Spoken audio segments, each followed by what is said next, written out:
Alright, I figured I'd do a little Blazer update. Just got done here at work on a Saturday and remembered I haven't done a video update in a little while, so figured I would jump on here really quick. I'm getting ready to head home and talk about what's been done since the last video.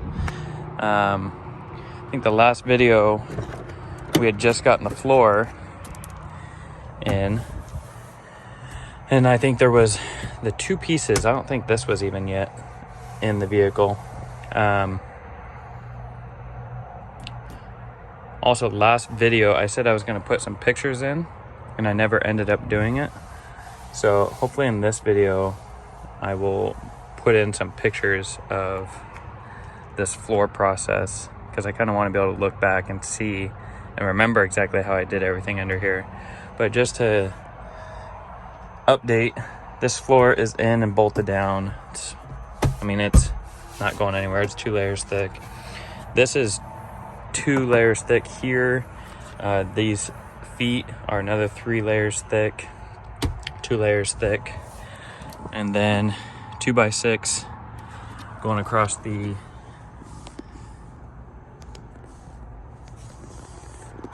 the front beam. Another 2x6 that kind of created an L shape here that locked this all together.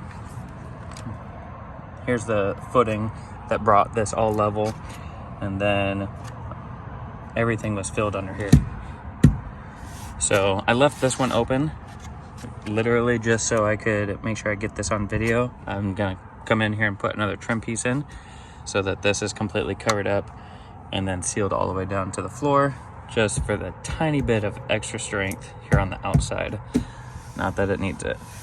On the other side, it's already done. And so this is what that trim piece looks like. And it seals all the way back through here. And it's solid. And so when I bring the first wall piece down, I can either go 2 layers thick this way and take it all the way up, or I can do 1 layer and have an overlapping layer so it's got a nice joint here. I haven't decided exactly what I'm going to do, but that's solid. So that's the floor. I got to put that other trim panel on the other side. But what we talked about doing next was the roof. So let's just go ahead and take a look.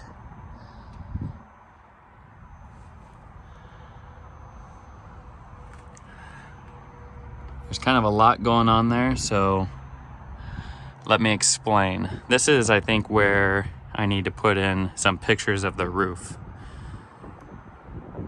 because there's a lot of work done there, and I think showing some pictures will do a better job of showing how everything was done.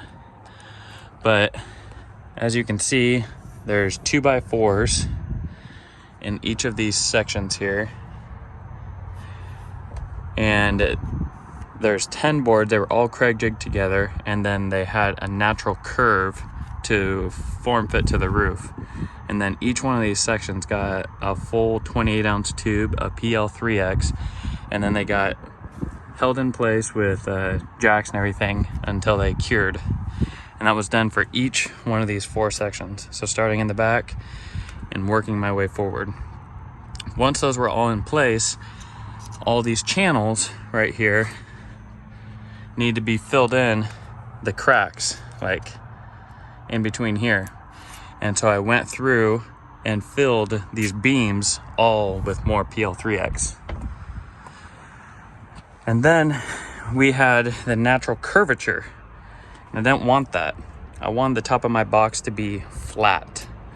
So in order for me to do that, I need to bring the middle down so that this middle section is the same level as out here.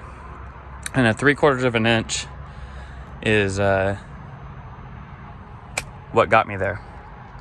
So there is a 8-inch or 9-inch strip of 3/4 inch birch in the middle that runs the full length all the way up to there. Then the next size out is a 1/2 inch, and then this is 1/4 inch. This It's been marked where all the beams were. It got PL'd, screwed up into place, and then before this board was on, this got entirely filled on both sides with more PL3X to hold that bracing. I mean, it's packed, completely packed, solid at each one. And then that same process was repeated for the 1/2 inch, and then PL filled on both sides until we got to this 1/4 inch. On this 1/4 inch, because it's so thin, this particular piece was wood glued versus PL. And then instead of putting PL in here, I just used foam on this last section. So the brace is completely filled with PL, but then just the gap between the board and the roof brace right here, I use foam. So I need to come in here and cut this off.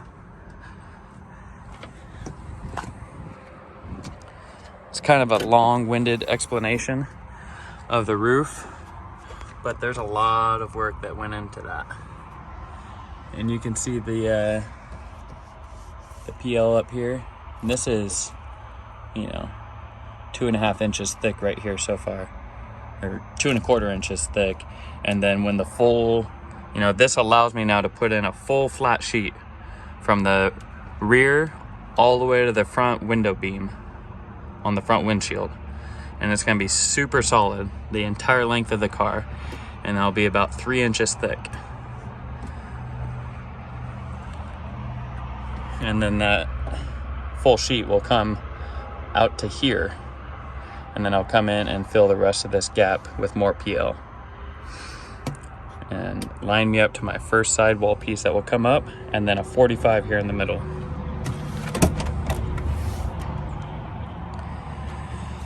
Still, just kind of quick overview of this again in case somebody stumbles across this video as their first video. Got the control panel here, have the grounds and the powers coming up. All the relays are wired. They're coming here and getting their positive and their ground, and then this wire comes back and turns on all these switches, and then I have these I can come in and grab for whatever I need. 144 amp hours of Lishan. Heltec balancers on them, have a monitor sitting at about 15.6, SMD octo block. This was made where it's bolted down. If I needed to, I could pull it out if I need to redo it down the road. The doors, still the Crossfire XS8s. Upholstery work done by a guy here locally, Rick Stevenson. Crossfire Super Tweets in the dash on both sides. We're on an Alpine 149. There is the switch panel.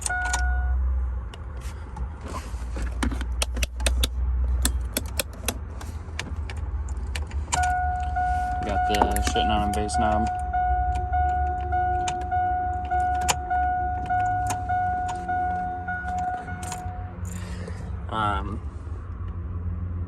The voltmeter on this actually is off. It says it's sitting at 15.4, but the balancers and the multimeter are showing 15.6 rest in the back, 15.7, 15.8 charge. This is about 2 clicks off. The problem I have with that is you can adjust it, the back side of that, but I would have to drill a tiny pilot hole in this case to get a Phillips screwdriver in there to bump that up 2 clicks. Not a super big deal, but kind of silly because it's super pretty and glued together, and I really don't want to open it up and allow dust or grime or whatever else to get in there. So kind of just silly that it happened to be 2 clicks off. Again, just pop the hood really quick. If somebody stumbles across this video as their first video, have 2 brand X billet 390s, battery delete here with the SMD and voltmeter up front. But yeah, that's an update. I'm getting ready to bring the first full sheet up, and then this entire thing, you know, will be completely hidden. And so I really wanted to get a video for looking back and seeing just exactly how I did this, because there was a lot of time that went into bringing this out. And the reason why I did this step is I wanted to really fill these voids in so that when I went to glue it, I could just put a nice healthy amount of glue on here, get the board up here, squish it back and forth, screw it down, and I mean, it should be solid, instead of having, you know, an extra ½ inch gap here from contact point in the middle. And so yeah, front is curved, that's all filled. That sheet comes all the way forward, and I have it come right out to this line. So it will literally be one smooth roof line here pretty soon, which is exciting because then we can start bringing in the side walls, and you can see where the Sharpie lines are. That's where the walls will come up as high as they can, and then in the corners we'll just do 45s, and then we'll have a full shell here. I know video never really does it justice, but from here to having 2 layers on the back wall, there's about 55.5 inches of space. So have the room for 418s, 615s, somewhere in that area. May have some sort of a situation figured out with putting 615s in this thing. Nothing's finalized out yet, but we're getting pretty close to that point of needing to finalize on a design, and so we got to get that figured out. It's either going to be 418s or 615s. May not have help with that. Just keep those thoughts positive. Maybe we'll have something in here pretty nasty. So anyways, guys, really wanted to get that video out before, you know, there's just a bunch more work done that I didn't update you guys on. So I think this is like video number 8 or 9, something like that. We're gonna call this Blazer Build roof. So anyways, thanks guys for checking it out. Bye.